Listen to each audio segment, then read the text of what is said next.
11 শিব মন্দির। বাংলাদেশের যশোর জেলায় অবস্থিত প্রাচীন মন্দির ও প্রত্নতাত্ত্বিক স্থাপনা। 17 শতকের মাঝামাঝিতে রাজা নীলকণ্ঠ রায় এই মন্দিরগুলো স্থাপন করেছিলেন তার মেয়ে অভয়ের জন্য। আজকের ভিডিওতে আপনাদের জানানোর চেষ্টা করব এই ঐতিহাসিক 11 শিব মন্দিরের পেছনের গল্প, কেন একসাথে 11টি মন্দির নির্মাণ করা হয়েছিল। এছাড়া ঘুরে দেখব মন্দিরের প্রতিটি গঠনশৈলী আর জানার চেষ্টা করব এর স্থাপত্যের বিশেষ বৈশিষ্ট্য।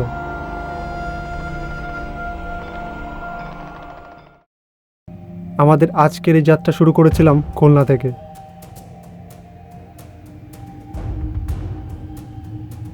সকাল 6টা 15 ট্রেনে নওপাড়া স্টেশনে পৌঁছে সেখান থেকে একটা অটো নিয়েই রওনা হলাম রাজঘাটের দিকে।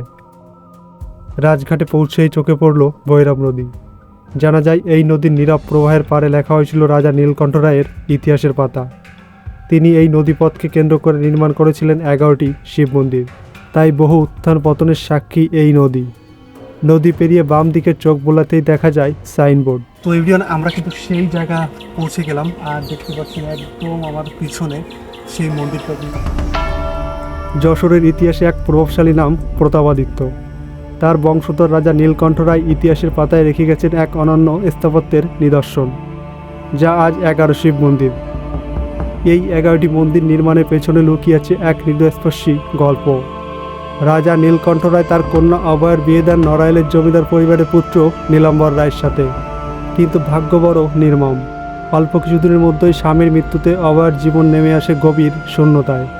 সে সময়ের সমাজে একজন নারীর নতুন করে জীবন শুরু করার সুযোগ না থাকায় অভয়া বেছে নেন ভক্তির পথ। নিজেকে উৎসর্গ করেন ভগবান শিবের আরাধনায়। কন্যার এই নিঃশব্দ কষ্ট আর ইচ্ছাকে সম্মান জানিয়ে রাজা নীলকণ্ঠ রায় নির্মাণ করেন 11টি শিব মন্দির, আর তার নামেই এই অঞ্চলের নাম হয়ে ওঠে অভয়নগর। স্থাপত্যের দিক থেকেও এটি এক বিরল স্থাপত্য কীর্তি। এই কমপ্লেক্সের কেন্দ্রবিন্দুতে রয়েছে মূল মন্দিরটি, যাকে ঘিরে বৃত্তাকার প্রহরীর মতো দাঁড়িয়ে আছে আরও 10টি মন্দির। প্রতিটা মন্দিরে রয়েছে খিলান আকৃতির প্রবেশদ্বার আর দেয়াল জুড়ে সূক্ষ্ম কারুকার্য, যা আজও বহন করে সেই সময়ের শিল্পরুচির ছাপ। একটা সময় এই মন্দিরগুলোতে ছিল কোষ্ঠী পাথরের শিবলিঙ্গ, কিন্তু সময়ের সাথে সাথে সেগুলো হারিয়ে যায়, চুরি হয়ে যায় ইতিহাসের অন্ধকারে। তবুও ঐতিহ্য কখনো পুরোপুরি হারায় না। স্থানীয় মানুষের উদ্যোগে আজও আবার মূল মন্দিরে প্রতিষ্ঠিত হয়েছে একটি শিবলিঙ্গ। ইতিহাস আবার ফিরে পেয়েছে তার পরিচয়। বর্তমানে বাংলাদেশ সরকারের তত্ত্বাবধানে এই স্থাপনাটির কিছুটা সংস্কার কাজ করা হয়েছে।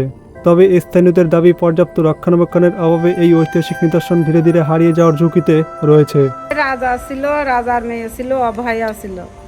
অভয়ার আর কি বিয়ে দিছিল, দিলি স্বামী মারা গেছিল।